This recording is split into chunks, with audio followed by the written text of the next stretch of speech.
ব্যাস দেখতে দেখতে চলে আসলো ক্রিসমাস। কালকেই কিন্তু ধুমধাম করে বাড়িতে সবাই বেশ ফ্রুট কেক খাওয়ার একটা তোড়জোড় লেগে যাবে। বাঙালি থেকে অবাঙালি সবাই কিন্তু আমরা ক্রিসমাসে মেতে উঠি। বাড়িতেও কেক বানাবার বেশ একটা হিড়িক থাকে। আজকে যে ফ্রুট কেকটা তোমাদের সাথে শেয়ার করব এটা কিন্তু এগলেস, আর এটা হচ্ছে চকলেট ফ্রুট কেক। অনেকেই কিন্তু ভালোবাসো চকলেট ফ্রুট কেক খেতে, সেটা তো অবশ্যই জানি। তাই রেসিপিটা A to Z একটু ফলো করো, তাহলে কিন্তু বানাতে পারবে একদম সফট, কিন্তু তোমাদের যেরকম দেখতে পাচ্ছ সেই ধরনের কিন্তু ফ্রুট কেকটা। ফ্রুট কেকটা বানাবার জন্য বেশ কিছু ট্রিক্স অ্যান্ড টিপস থাকবে। তা চলো শুরু করে দিই। এখানে কিছু ফ্রুট নিয়েছি, যেমন কিশমিশ, খেজুর, মোরব্বা, কালো কিশমিশ, কাজু বাদাম, যে যেমন পারবে ফ্রুটস তোমরা অ্যাড করতে পারো, আর নাটসও নিতে পারো।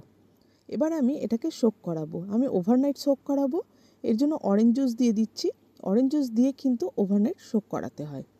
এটাকে মোটামুটি যতক্ষণ রাখতে পারবে ততটাই ভালো। যদি কারোর হাতে সময় না থাকে, মিনিমাম আধা ঘন্টা কিন্তু সোক করাতেই হবে। একটু ভালো মতো নাড়াচাড়া করে নিলাম চামচ দিয়ে করে। এবার আমি এটা ঢাকনা লাগিয়ে ওভারনাইট রেখে দেবো। নেক্সট ডে মর্নিংয়ে এটা দিয়ে আমি ফ্রুট কেকটা বানিয়ে নেব। তাহলে চলো নেক্সট ডে মর্নিংয়ে তোমাদের সাথে দেখা হবে। বানাবো কী করে চলো দেখিয়ে দিচ্ছি। খুব ইজি ওয়েতে কিন্তু আমি তোমাদের ফ্রুট কেকটা আজকে বানানো দেখাবো। এখানে 1 কাপ আমি ময়দা নিয়েছি, আর দিয়ে দিচ্ছি এখানে কিছুটা কোকো পাউডার, মোটামুটি 1 টিস্পুনের মতো কোকো পাউডার। আর কফির গন্ধটা আমার খুব ভালো লাগে চকলেট ফ্লেভারের মধ্যে, তাই দিচ্ছি 1/2 টিস্পুনের মতো কফি পাউডার। এবার আমি এর মধ্যে দিয়ে দেব বেকিং পাউডার 1 টিস্পুনের মতো। তারপরে দিয়ে দেব 1/2 টিস্পুনের মতো বেকিং সোডা। নর্মাল যেগুলো তোমরা খাবারে ব্যবহার করে থাকো সেই বেকিং সোডাই আমি এখানে ব্যবহার করেছি। এবার সমস্ত উপকরণগুলোকে এই ছাঁকনির সাহায্যে ছেঁকে নেব, কারণ যদি কোনো লাম্পস থাকে তাহলে পরে সেটা কেকের মধ্যে যাবে না। আচ্ছা বলে দিই, আমি কিন্তু এর জন্য জাস্ট একটা বোলের মধ্যে দেখো সমস্ত উপকরণগুলো দিয়ে কেকটা বানাবো। কোনো তামঝাম লাগবে না, কোনো প্রকারে ব্লেন্ডার লাগবে না। দেখো একদম ইজি ওয়েতেই তোমাদেরকে বানিয়ে দেখাবো। সমস্ত শুকনো ইনগ্রিডিয়েন্টসগুলোকে দেখো আমি একটুখানি স্প্যাচুলা দিয়ে মিক্স করে নিলাম ভালো করে। এবার আমি দিয়ে দেবো অন্য ইনগ্রিডিয়েন্টসগুলো। কি দেবো? এখানে দেবো 1/2 কাপের মতো পাউডার গুড়, যেটা দেখবে যে কোনো শপিং মলগুলোতেই কিনতে পাওয়া যাবে। আর যদি কেউ ভাবে চিনি গুঁড়ো দেবে, সেক্ষেত্রেও কিন্তু 1/2 কাপ চিনি গুঁড়োই দিতে হবে। আবারও কিন্তু স্প্যাচুলা দিয়ে আমি নাড়াচাড়া করে নিলাম। এবার দিয়ে দেব 1/4 কাপের মতো অয়েল। এখানে ভেজ অয়েল আমি ব্যবহার করেছি। এবার দেব রুম টেম্পারেচারে রাখা দুধ। এখানে মোটামুটি 3/4 কাপের মতো দুধ লাগবে। আমি অল্প অল্প করে দুধ দিচ্ছি, কারণ একসাথে দিয়ে দিলে ব্যাটারটা কিন্তু পাতলা হয়ে গেলে সেক্ষেত্রে একদমই ভালো হবে না। তাই একটু অল্প অল্প করে দুধ দিচ্ছি, কিন্তু ড্রাই এখনও আছে। আমি কিন্তু সঠিকভাবে মেপেছি একদম, তার জন্যই বলছি 3/4 কাপ কিন্তু দুধ লাগবেই লাগবে। ব্যাস, এবার সমস্ত উপকরণগুলোকে একটা স্প্যাচুলা দিয়ে খুব ভালোভাবে এভাবে মিক্স করে নিতে হবে। এখানে কিন্তু কোনো প্রকারে হ্যান্ড ব্লেন্ডার লাগবে না। বাড়িতে যদি কোনো স্পুন থাকে সেই স্পুন দিয়েও তোমরা কিন্তু স্মুথভাবে এটাকে মিক্স করে নিতে পারো। এবার দিয়ে দিচ্ছি 1 টিস্পুনের মতো ভ্যানিলা এসেন্স। দিয়ে সমস্ত উপকরণগুলোকে একটু হাতে সময় নিয়ে মিক্স করতে হবে, যেন কোনো প্রকারে লাম্পস না থাকে। মোটামুটি 1 থেকে 1.5 মিনিট দেখো মিক্স করার পরে ব্যাটারটা কতটা স্মুথ হয়ে গেছে, একটুও কিন্তু আর লাম্পস নেই। এবার আমি যেটা ওভারনাইট সোক করে রেখেছিলাম ড্রাই ফ্রুটগুলোকে, সেই ড্রাই ফ্রুটগুলোকে দিয়ে দেব ওই মিক্সারের মধ্যে। তার আগে একটু ওপর নিচ করে নিচ্ছি, কারণ এই যে জুসি ভাবটা রয়েছে সেটা খুব ভালোভাবে মিক্স করে নিতে হবে ড্রাই ফ্রুটগুলোর সাথে।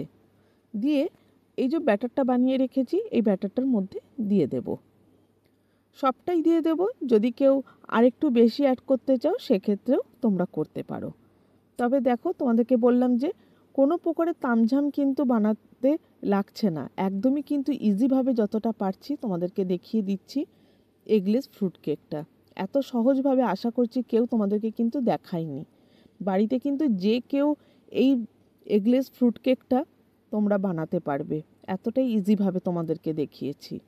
এবার যেটা করতে হবে, বাকি যে ফ্রুটটা রয়েছে ড্রাই ফ্রুটটা সেটা সবটা দিয়ে দিতে হবে। দিয়ে সম্পূর্ণ ব্যাটারটার সাথে খুব ভালোভাবে মিক্স করে নিতে হবে, যেন ওপরের দিকে ফ্রুটগুলো না থেকে যায়। এবার হচ্ছে বেক করার পালা। আচ্ছা, বেক করার জন্য কত ইঞ্চি ট্রে নেবে সেটা তোমাদেরকে বলে দিচ্ছি। এটা 6 ইঞ্চি ট্রে, মানে 1 পাউন্ড কেকের কিন্তু বেকিং ট্রে এটা। তা এটার মধ্যেই আমি দিচ্ছি। এটার মধ্যে একদম কিন্তু পারফেক্টভাবে 1 পাউন্ড কেকটা রেডি করা যাবে। ওপর থেকে কিছুটা ড্রাই ফ্রুট আমি এখানে গার্নিশ করার জন্য দিয়ে দিচ্ছি। আমি কিছুটা বাঁচিয়ে রেখে দিয়েছিলাম, সবটা একসাথে দিইনি। ব্যাস, কিছু টুটি ফুটি দিয়ে দিচ্ছি যাতে কালারফুল হয় দেখতে, আর কিছু না। এবার এটাকে মোটামুটি 210 ডিগ্রিতে 20 মিনিটের জন্য আমি বেক করতে মাইক্রোওভেনে দিয়ে দেব। তোমরা কেউ পারলে 180 ডিগ্রিতে, তোমাদের যদি মাইক্রোওভেনে থাকে তাহলে তোমরা 180 ডিগ্রিতেই এটা বেক করতে পারো। ব্যাস, রেডি হয়ে গেছে দেখো ফ্রুট কেক আমাদের। দেখো কি সুন্দর ফেটে ওপরের একটা, মানে যেরকম লুকস থাকে না ড্রাই ফ্রুট কেকের, সেই ধরনের। আর কতটা সফট হয়েছে এখনই দেখো। তোমাদেরকে একটু কাছ থেকে দেখিয়ে দিচ্ছি কত সুন্দর জালি এসছে দেখো এটাতে। আর প্রেস করছি দেখো, একদম কিন্তু স্পঞ্জের মতো, জাস্ট প্রেস করলে পরে আবার আগের স্থানেই চলে যাচ্ছে। দেখো কতটা স্পঞ্জি হয়েছে। অবশ্যই তোমাদেরকে একটুখানি কেটে আমি দেখিয়ে দেব ভেতরের মানে যে টেক্সচারটা সেটা কেমন এসছে। দেখো কত স্মুথভাবেই কাটা যাচ্ছে, জাস্ট দেওয়া মাত্র। আর মানে কতটা স্পঞ্জি হয়েছে, যার ফলে দেখো কেকটা পুরো সুন্দরভাবে ভেতরের স্ট্রাকচারটা দেখো এসছে। দেখো কত সুন্দর কালারটা এসছে। আর সাথে কতটা মানে কি বলবো, একদম জালি জালি, যেরকম যে ব্রেডের টাইপের হয়, যেটা একদম মুখে দিলেই দেখবে মিলিয়ে যাবে। এতটা সুন্দর হয়েছে, এতটা নরম হয়েছে। তাহলে রেসিপিটা কিন্তু কালকে অবশ্যই ট্রাই করো ক্রিসমাসে। কালকে কেন, আজকেই স্টার্ট করে দাও রেসিপিটা বানানো। আর যদি রেসিপিটা ভালো লেগে থাকে অবশ্যই একটা লাইক করে দিও, বন্ধুদের মধ্যে শেয়ার করে রেখো। আর আমার চ্যানেলে থাকা নতুন বন্ধুদের বলবো চ্যানেলটাকে সাবস্ক্রাইব করে দিও। পাশে রাখা বেল আইকনটাকে অবশ্যই ক্লিক করবে, যাতে করে যখনই নতুন কোনো ভিডিও আপলোড করব তার নোটিফিকেশন সরাসরি তোমরা আগে পাবে। তাহলে আজকের ব্লগটা এখানেই শেষ করছি। নতুন একটা ব্লগে নতুন একটা রেসিপি নিয়ে খুব শিগগিরই তোমাদের সাথে আবার দেখা হবে। টাটা।